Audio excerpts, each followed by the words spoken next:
The purpose of life is not to be happy, it is to be useful, to be honorable, to be compassionate, to have it make some difference that you have lived and lived well, to make a change in someone else's life. And this is what exactly you at home, the country, did on Friday. Good evening and welcome. This is Face the Nation. As we speak tonight, I want to remember those who died following the inclement weather conditions across the nation. 177 dead, 109 still missing. 557,505 people have been affected by the adverse weather. I want to pay a tribute to the security forces personnel, the Air Force, the Navy and the Army, together with the police, who stood strong, who stood with the people when they were in dire need of their help. And then on Friday, when we launched the Silsa Shakti TV1 Sahana Yatra, you, the people, came on board once again. I have been with Newsfirst for the last 12 years, and every single time we have launched a relief campaign. You at home have helped your fellow countrymen. I recollect in 2012 when Hurricane Sandy struck in New York. There was an issue. The problem was no one was there for each other. It was just people alone. But just imagine something like that happens in a country like Sri Lanka. We have the people around those who are affected. And this is what exactly you did.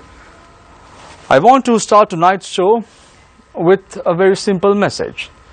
Together as a nation, we can overcome any adversity. Together as a nation, we can help each other. Together as a nation, we will stand by those who have been affected. We will stand by the country, we will stand by the nation, and we will stand by this resplendent island nation. Tonight on the show, our topic of discussion is disaster risk reduction. How can we proactively move forward? What sort of steps must you at home take if there is adversity in the future? What should you do if you hear of a disaster in the future? It is not about the number of people who die at the end of the day. It's about saving at least one person's life.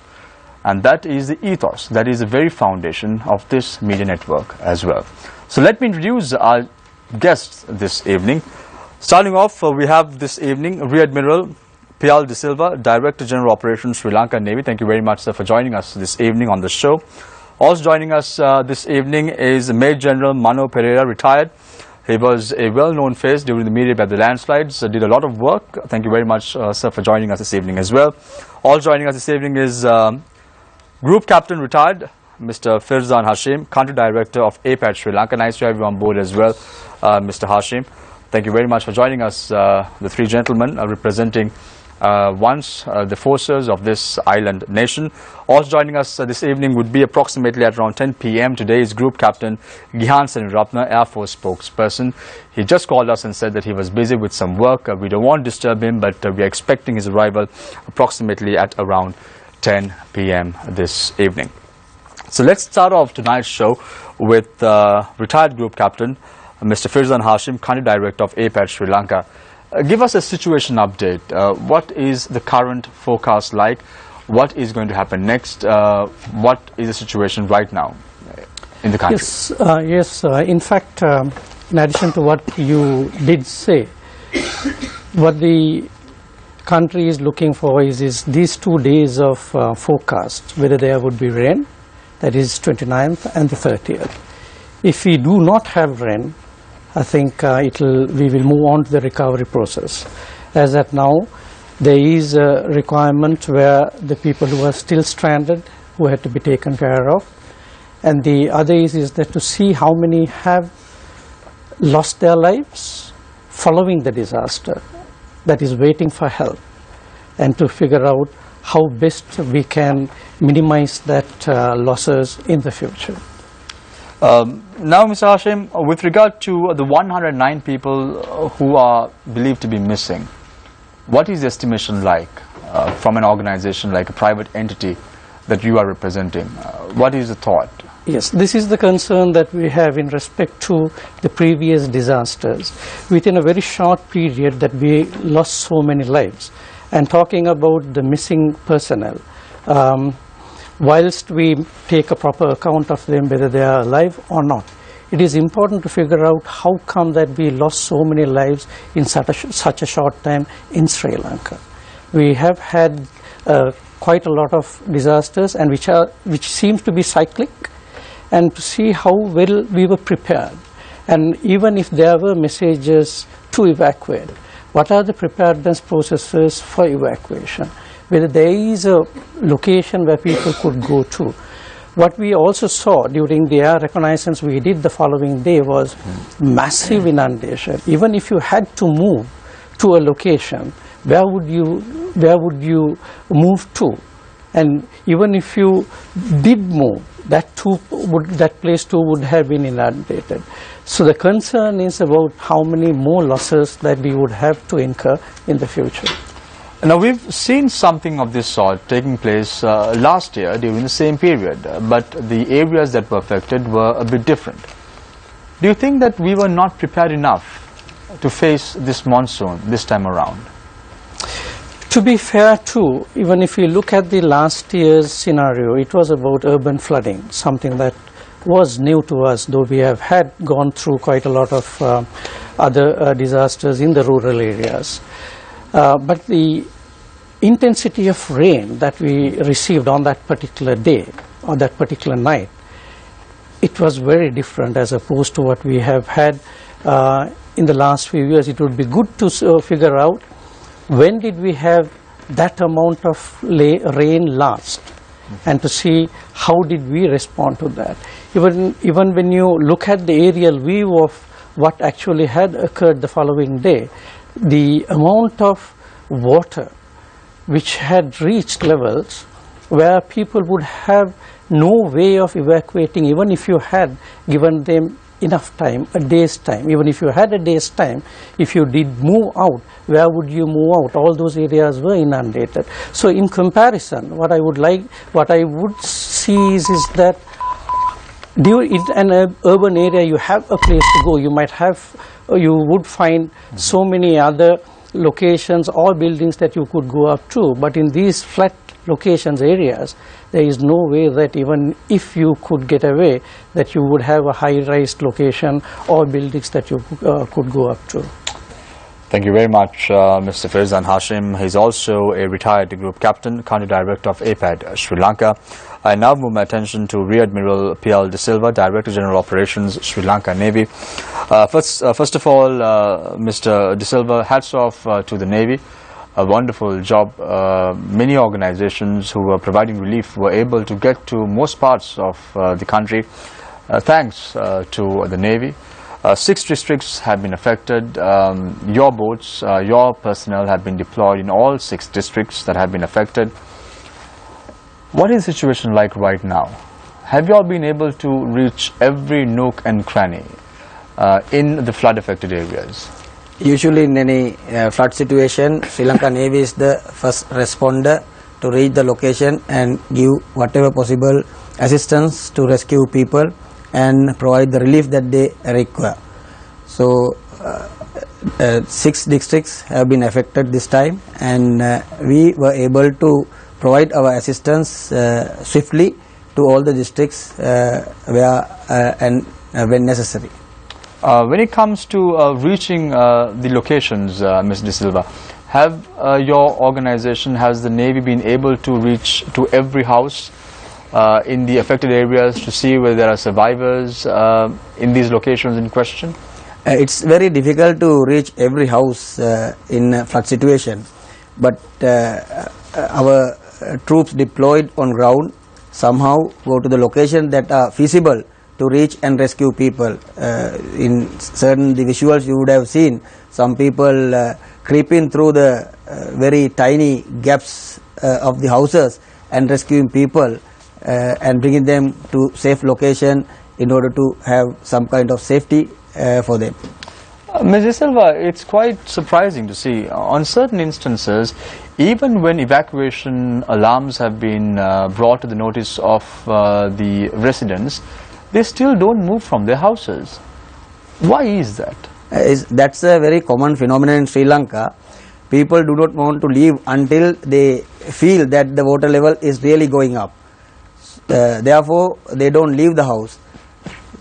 So, for the troops that are deployed on ground, move from place to place and advise them to leave, but still they don't leave.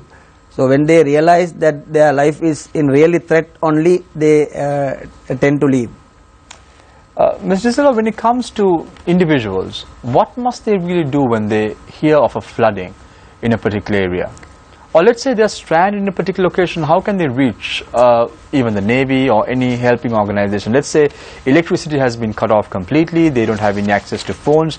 How can they reach the Navy or any other organizations? Any system in place, mechanism in place? Usually we get the information from Disaster Management Center where the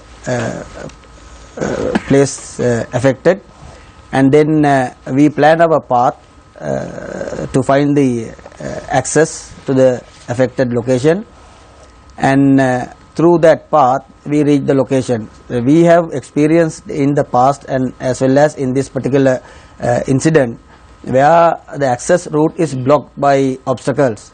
So in such situations we find alternative routes, and that takes time to reach the affected area.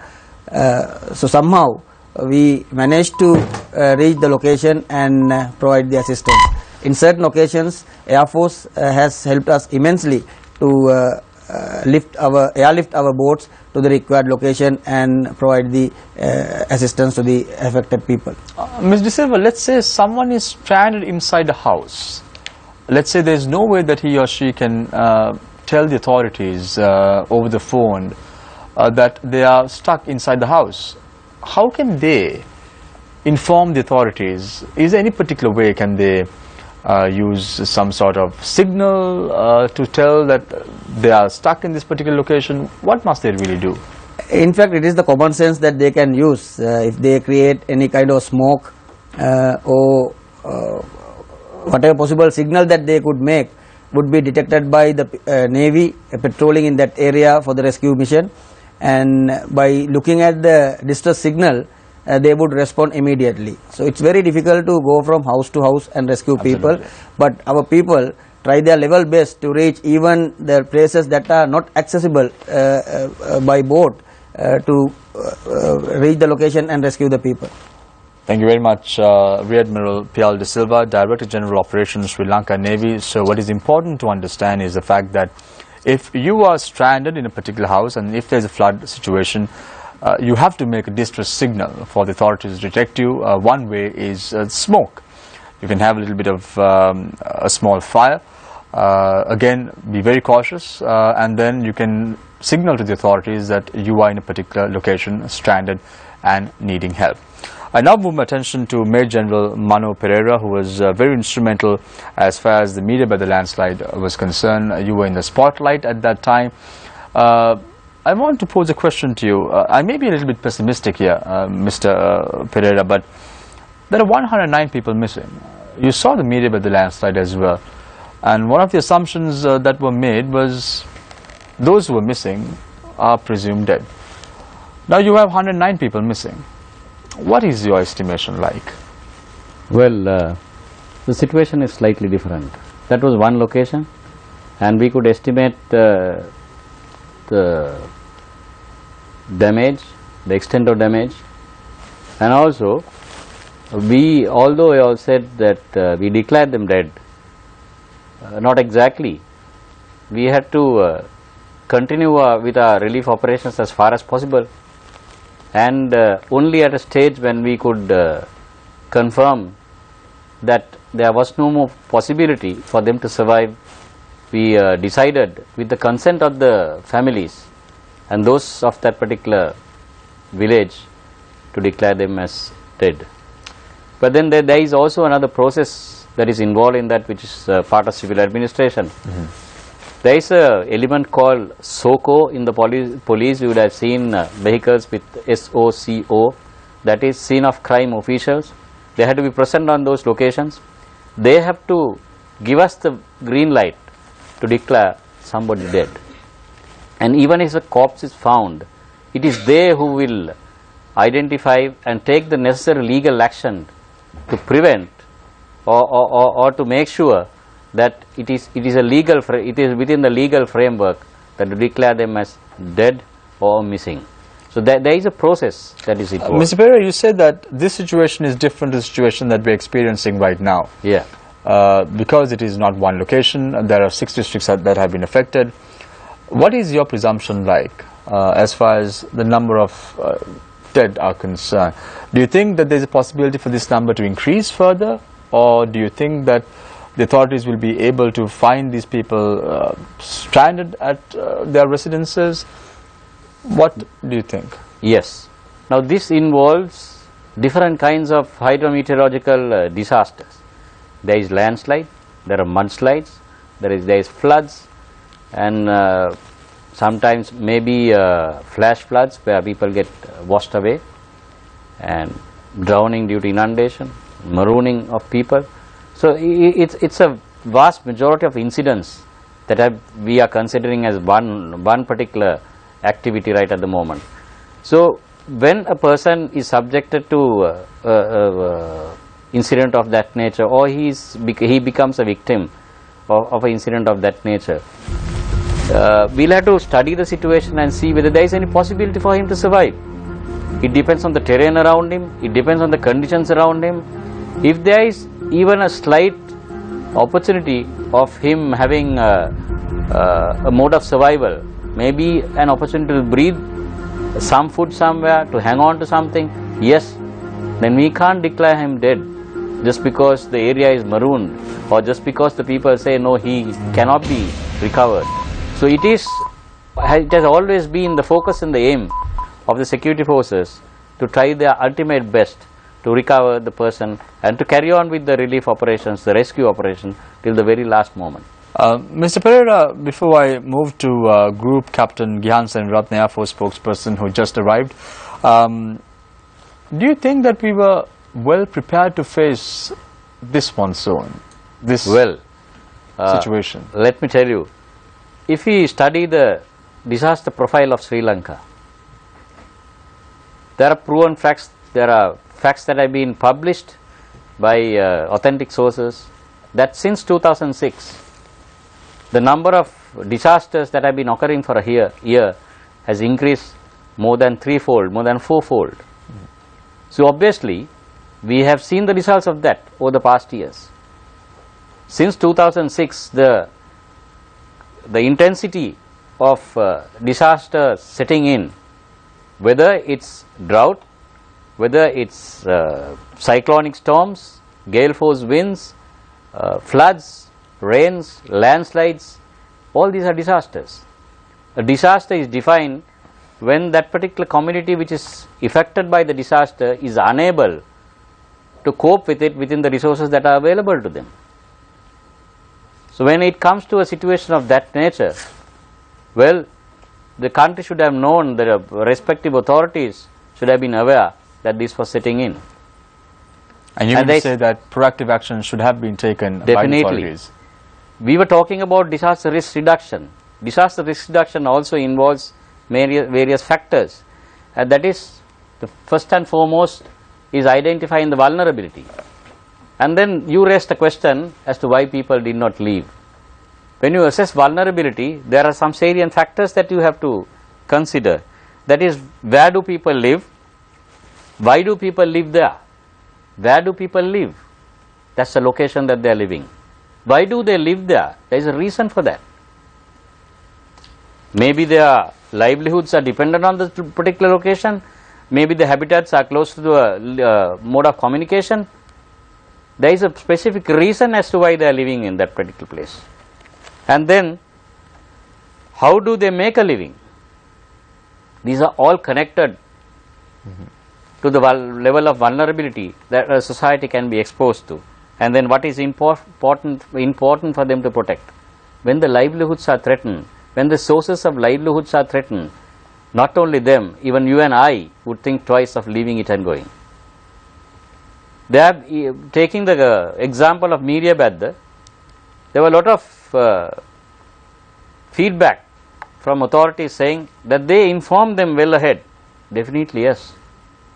When we went into detail, we found that there had been early warning given to this very location, the people of that village 5 years before, saying that they are vulnerable to landslides. The area is vulnerable to landslide, identified as a danger zone.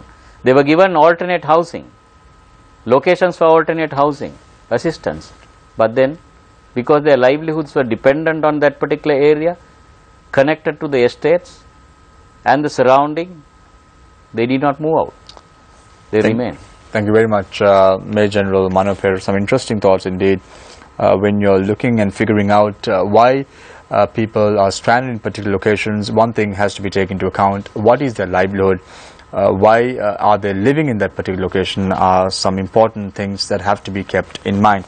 I now move my attention to Group Captain Mr. Gihan Srinratna, Air Force spokesperson. First of all, my condolence to the Air Force personnel who died during the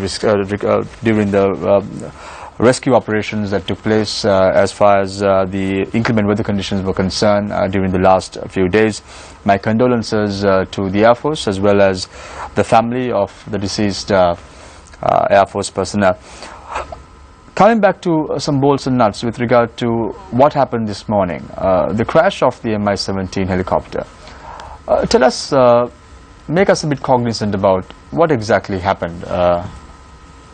Right.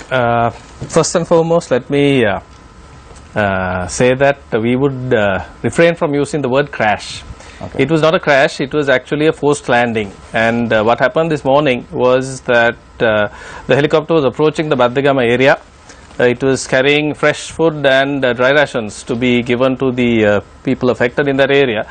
And as the pilot approached to land, he experienced an emergency. Now, that is a common enough phenomenon with helicopters, and what the helicopter pilot is trained to do is that when such a thing happens, he has to find the nearest safe place to land. Now, in this particular situation, he was looking at the ground which is covered in water. So now a helicopter has to have a flat land to land on. So he didn't have an option, he kept the aircraft down. Now, it is to the credit of the pilot's skills that nobody was injured. So now I would assume that we have lost that aircraft. Now, there is a very good likelihood that we have lost that aircraft.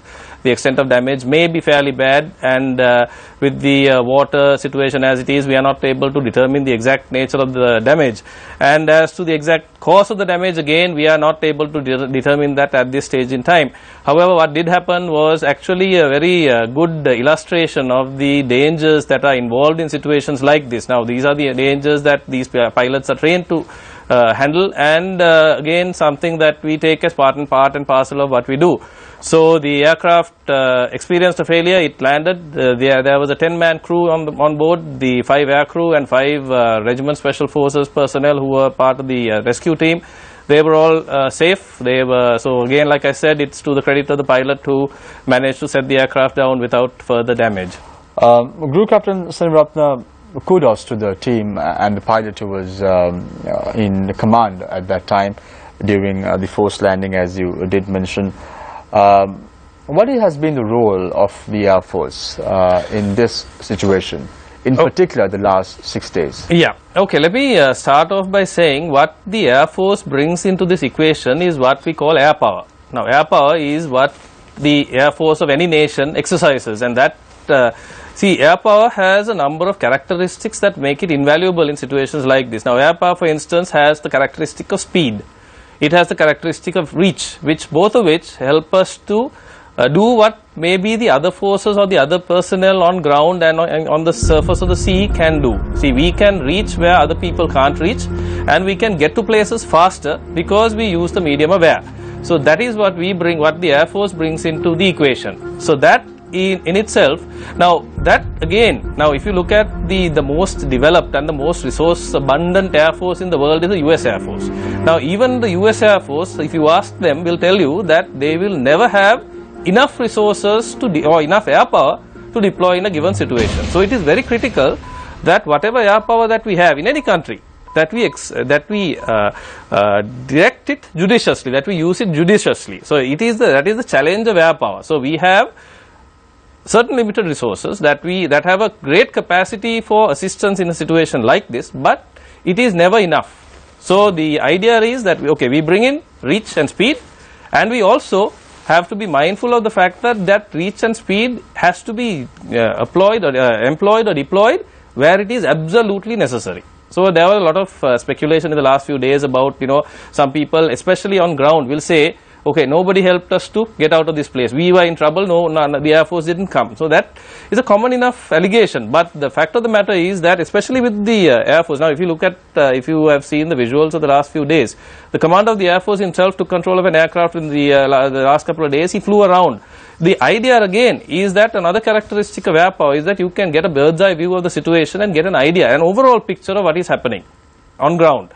So the Air Force commander did that for the particular reason, for the simple reason that by seeing what is happening on ground, he can determine what is the best way to do this, and also where best to employ this air power that we have, this rare resource or limited resource called air power. Where can it be deployed effectively? So that is where the Air Force comes into play in a situation like this. Thank you very much, Group Captain Gihan Senviratna. I recollect you were not here when Rear Admiral P.L. De Silva, Director General Operations, Sri Lanka Navy, made a tribute to the Air Force, saying that because of the Air Force, they were able to deploy their Navy boats in particular and in certain locations that were not even sometimes accessible. So I thought I'll bring that to your attention as well, because that was discussed during your absence. It is, at the end of the day, a collective effort. The military, the police, and the people, that is you at home, trying to help in whatever way you can, in whichever way you can, to those who are in dire need of your help. So let me open the floor for questions from our journalist. On to my right is Nadim Majid, as always. On to my immediate left is Sonali Vanigabadhi, attorney at law. And on to my far left is Charita Fernando. I think Charita can start off tonight's session, but I just want to make a certain submission. Charita's husband is also a serviceman, ex-serviceman, gave so much to the country, and today is one of the very people who have been able to safeguard our nation. And he was injured following an explosion.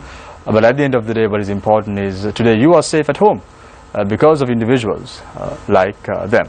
So let's start off tonight's session with Charita. Thank you, Sham. Yes. My first question is to General Pereira. You mentioned about the frequency of natural disasters and the intensity of it. And we also know that this part of the region is also called the world's hazardous belt, right? The Indian Ocean region. So since you're retired now, can you give us an independent assessment of Sri Lanka's preparedness for disasters, to face disasters? Well, you put me into a bit of a trouble, but to be very frank, we have come a long way. If you study the disaster preparedness and disaster response that we have been carrying out in this country, if you could remember, prior to the tsunami in 2003, there was a quite serious flooding of almost of similar nature, and in the similar areas. That's especially in the south, in Matara, in Deniaya, all these areas. There are a lot of areas made inaccessible due to inundation. And at that time there was no disaster management in place. Therefore, there was no proper military-civil coordination, nor was there any relief coordination done in a systematic manner. But since then, we have come a very long way. Over the years, when disasters occurred, if you take the number of casualties that have taken place, or people who have become casualties, numbers have dwindled day by day. Tsunami was an event where the world was really unable to cope with. But then, rest of the things, we have managed to bring down the number of casualties over the years. So, on that, I should congratulate the disaster management for achieving some degree of success. But then, When we consider what happened in Aranayaka, the floods thereafter, and even this, my personal opinion is that our level of preparedness was far less than it should have been. We have a meteorological department which could predict this, the volume of or the density of rain that could fall, the area, and the volume of water that is going to flow down the rivers. I have a bit of an experience on this. Last time when the flood occurred, I was in service, I was just about to retire. Since I am involved in disaster management, knowledge sharing and knowledge enhancement activities over the years, and even Hashim knows about it. There was an occasion when I had the opportunity of asking these Met Department personnel as to why they did not inform the people down the river towards Kalaniya, Mithatamulla, those areas, or Kolonnava, Vellampitiya, those areas, as to why they did not inform them that the volume of water is going to increase over a period of time. I got a very nice answer. They said, no, we don't do that, it's the responsibility of the irrigation department. Of course, that's how I've been functioning in this country. But let me tell you, all this has been laid down on paper. The Disaster Management Act number 13 of 2005 clearly defined a disaster management national disaster management mechanism for the country, which is headed by none other than the President himself and co-chaired by the Prime Minister. All the ministers of line ministries are involved. The tri-services heads are involved, and it goes down to the grassroots level of divisional secretaries. Major General Pereira, there are 22 individuals in this particular committee that you're talking about. Correct me if I'm wrong. 22 men, and there are many others who will be supporting. And this structure cascades down to district level and below. Finally, according to the Disaster Management Act, the first respondent should be from the vulnerable community itself. They say the village committee, but which is not practical. The vulnerable community cannot react to a disaster, because the disaster definition itself very clearly states that when the community is unable to cope with its own resources, that is termed as a disaster. When the risk increases, the hazard increases into a risk, and it becomes a disaster. That is how it happens. So that's why I say the preparedness was not enough. Mechanism is in place, but there was no coordination within this mechanism. The early warning, yes, should have been done.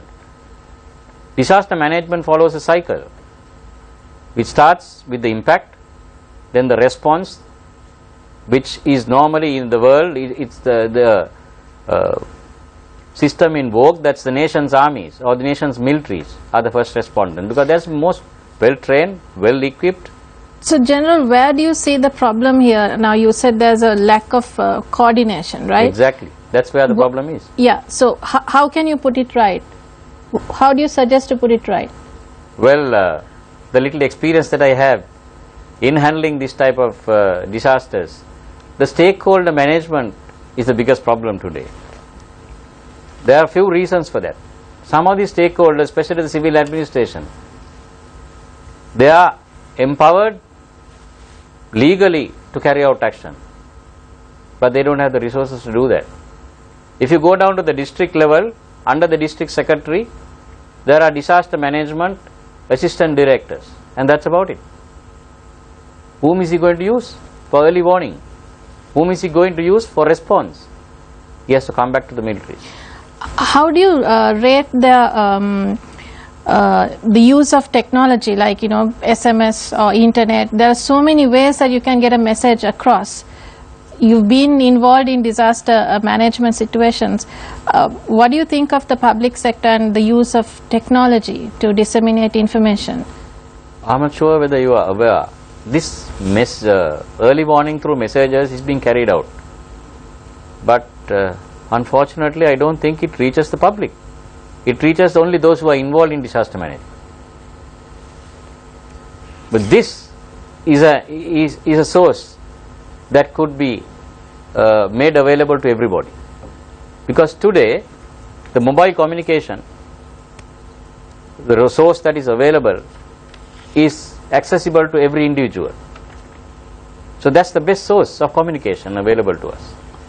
Mr. Hashim, do you agree with Major General Mano Pereira when he says that no proactive steps were taken by the authorities to prevent this calamity, in terms of the deaths at least? In fact, it's about not blaming anybody, but then to look at, as the General said, what has been frequent and what is the action that we have taken. See, for example, if you are in a layman's language to explain about disaster, what it would say is that these are hazards, the rain, the winds and so are hazards. But then who creates the disasters? It is we who create our own disasters. For example, if you know that something is, if there is a hillock which is said that there would be landslides and so on, and if you go and build a house right down there, you are prone to a disaster. But if you build it somewhere else, you will not be prone to a disaster. So you're saying the public also have to play a major role. Exactly. It's about the attitude. It's also about the awareness. And what I would see is that how you could institutionalize DRR in all aspects of life, whether it is businesses and whether it is the curriculum of the children. You look at how the children could be, basically their frame of mind could be put into DRR, disaster But risk. then Hashim, then there's a problem, what General Mano Pereira said, your livelihood surrounds in a particular location. And how would attitude come into play then? Because at the end of the day, you want to stay in that location because its access is free for you, very close by. You work in the estate sector like the media bed, the landslide issue that I'm just talking about, referring to. Does it really come into play? Yes. See, there are locations where you cannot move out, livelihood, your property, which is so expensive, you can't go. Then what are the mitigations that you could take? For example, if you have your home and if you know the water level does come up to this level, if you can't raise the whole house, what you do is raise one room to a level which will be above water, where you could take care, or rather ensure that you could go up there and have all your documents and children and so on up there in case of a flooding or so on. The other is that, see, what are we talking about? Sustainable development. Following the tsunami, we did see the schools coming up in the coasts, which were done by so many agencies and even the government and so on. And they also created the top floor, a concrete top floor, as a safe location during a tsunami for children and people to go up and to be secure there.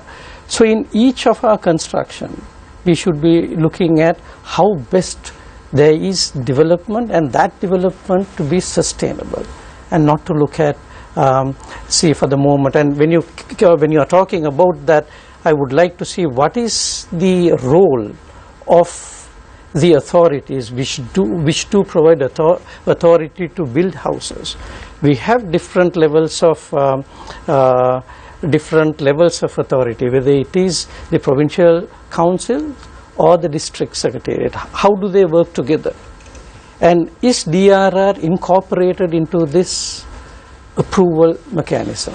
Group Captain Gyan Ratna, disaster risk reduction is an important component in today's day and age. At the end of the day, if you can even save one person's life, that is the future, that is the victory for anyone. What do you think should be the role of individuals, like the people, because you're already involved in this disaster post-disaster situation? What is the message that you have for the public? What must they do in order to not be stranded in a particular house? What sort of message do you have for them? Yes, well, like someone said, I don't know about the first thing that comes to mind in a situation when I heard that question is that it's not so much now, especially in the last few days. What we have noticed is not so much what they should do, but what they shouldn't do. I think that we are all familiar with a number of issues where people got into trouble because they went to see what was happening. Now that is happening a lot around, especially with children. Now in situations like floods, in situations like what is happening today, there are occasions where numerous people have gone to see what is happening. They were not in trouble, but they went in to find out what was happening. It was just curiosity. So that type of thing is just, to put it simply, that's asking for trouble. So things like that, it's attitude where they, if you're at home and you encounter a flood, that is something that you can't do anything about. But if you go into a situation where you are ultimately putting yourself at risk, that is simply stupidity, right? So that is what happening, and that is, it's laughable if you talk of it in this context, but it is actually happening. So that is one thing that we can do. Then also, like someone said, was already mentioned, now somebody mentioned the word technology. Now today we have developed quite a bit. We are living in the 21st century. Technology is such that we have so many means of communication. We have so many means of predicting what is going to happen. Now, as was already brought up, a lot of prior notice was given that this disaster was coming. Sometimes what happens is, even though technology is informing us, because of our reticence to listen to it, or our doubts, our lack of confidence in those systems, we don't heed those warnings, and that in turn will lead to further disaster. So that is, I think, especially living in the 21st century as we are today, with all this technology that is there to assist us, if we don't make use of that, if we don't heed those warnings, then we are to blame. We can't blame anyone else. We can't point the finger at anyone else for getting ourselves into a disaster. Admiral De Silva, I wanted to ask you, the Navy responded very well in terms of the flood situations in many parts of the country. We saw several images of sailors pulling people out of their homes onto boats from areas where entire floors were flooded. What were the major challenges that the Navy faced in carrying out the rescue effort? As I mentioned before, the major challenge for us in recent flood was to reach the required destination instantly. So as we have observed, most of the roads have been obstructed by obstacles. We could not reach the location. So once reaching the location, it is not a problem for our people to reach the affected places and render assistance as required. So other than that, I can mention that the water flow in certain areas also became a challenge for us. In certain areas we had to cross the very strong water streams to reach some locations. So, but our troops, our sailors were brave enough to cross such locations also and reach the houses and render assistance as required. General Pereira, you mentioned about first responders around the world, how you get the, usually it's the military forces, but you also get local fire and rescue units, ambulance services, etc., that are also first responders in disaster situations we've seen. Do you think that enough resources are being, or enough attention is being focused on the importance of local fire and rescue and ambulance service, paramedics, etc., in Sri Lanka?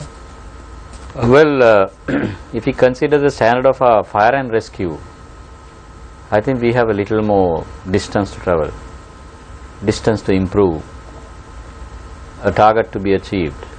But I should say, like I said earlier, it's a system in vogue in all over the world, that the first respondents are the nation's militaries, the Army, Navy, the Air Force.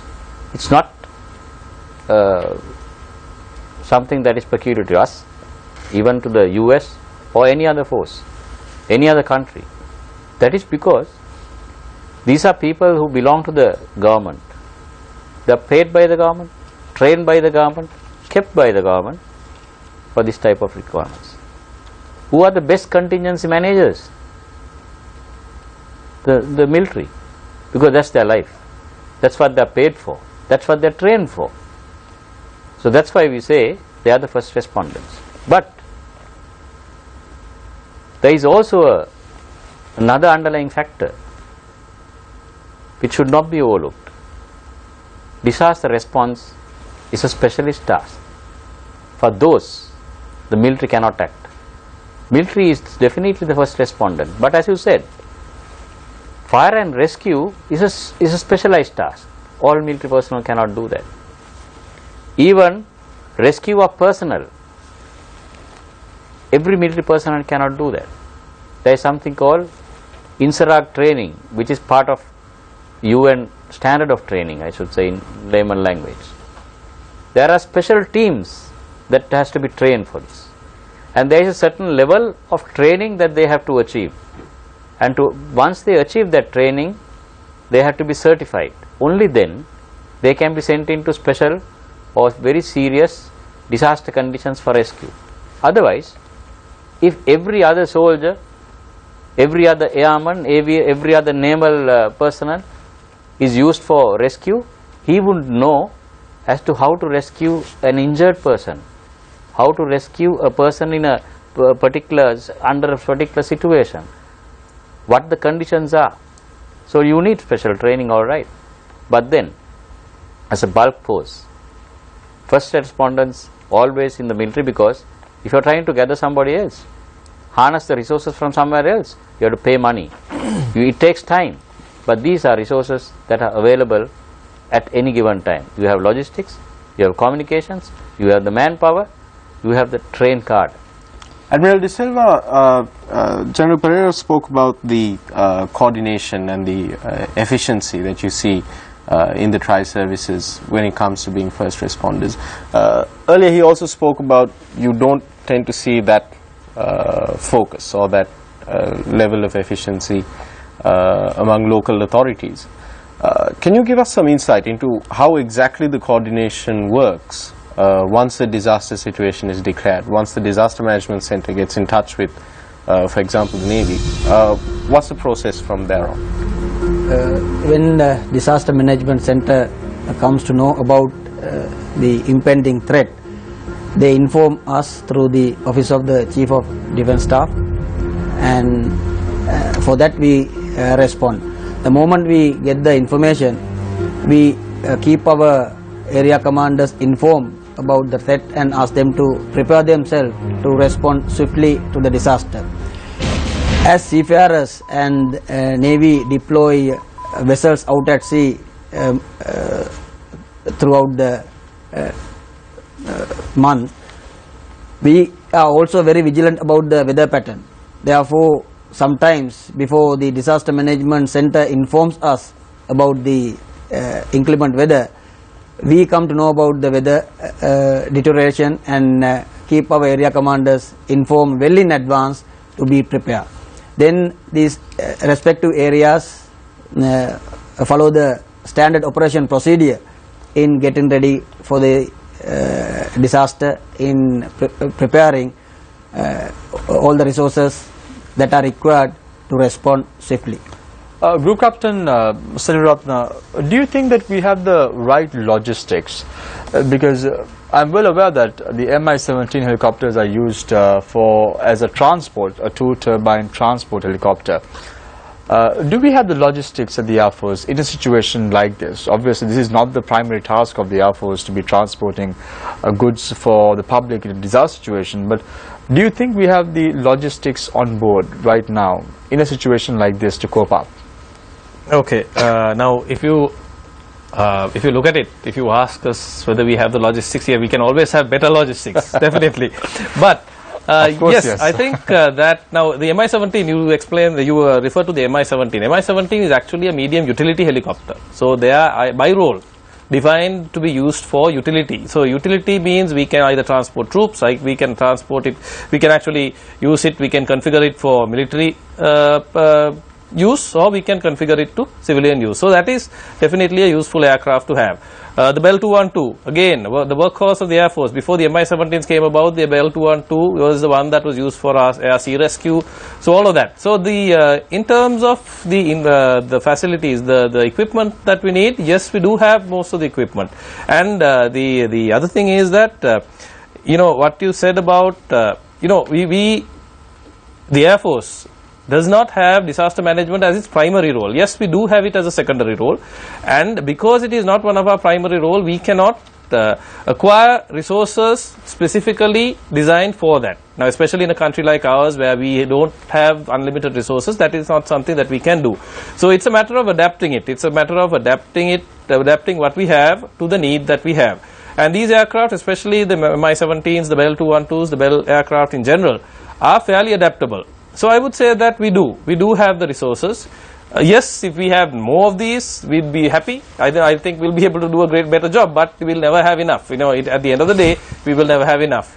Group Captain Gyansen Ratna, point taken, we will never have enough. There's always room for improvement. When it comes to rescue operations, we know that the Jayhawk helicopters used by the US Coast Guard for rescue operations is quite vividly used right now. We see this in countries like Nepal, Bangladesh.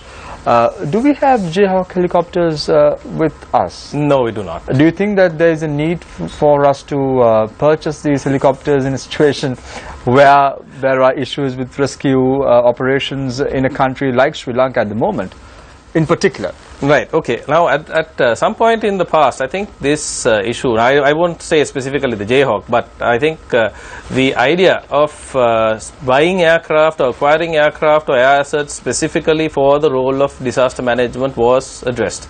Now, it's about, how would I say, to put it in a very offhandish way, bang for the buck. You know, you buy something, when we buy something, we buy it, especially in countries like ours, we buy something that we can utilize in multiple roles. So you buy something specifically geared for search and rescue only, we are wasting that resource. Until now, let's say for instance, now yes, we do have a increased frequency in this year's, you know, in the last couple of years of disasters, but if we don't have disasters, I mean, God forbid, we don't want disasters to happen every week. So we have aircraft that are on ground. So these aircraft are very expensive equipment. So we have to buy aircraft that we can utilize in multiple roles. So this is what I think the best configuration that we have is to use multi-role aircraft. Thank you very much, Group Captain Gyansen Ratna. We now go in for a short commercial break. We're talking about disaster risk reduction. Are we proactively geared up to take on the future? Because at the end of the day, disasters are not about taking a reactive approach. Even so, if that's the case, post-disaster recovery is important. We'll discuss all this and more after short commercial breaks. Stay connected, stay with Face the Nation. We will be right back.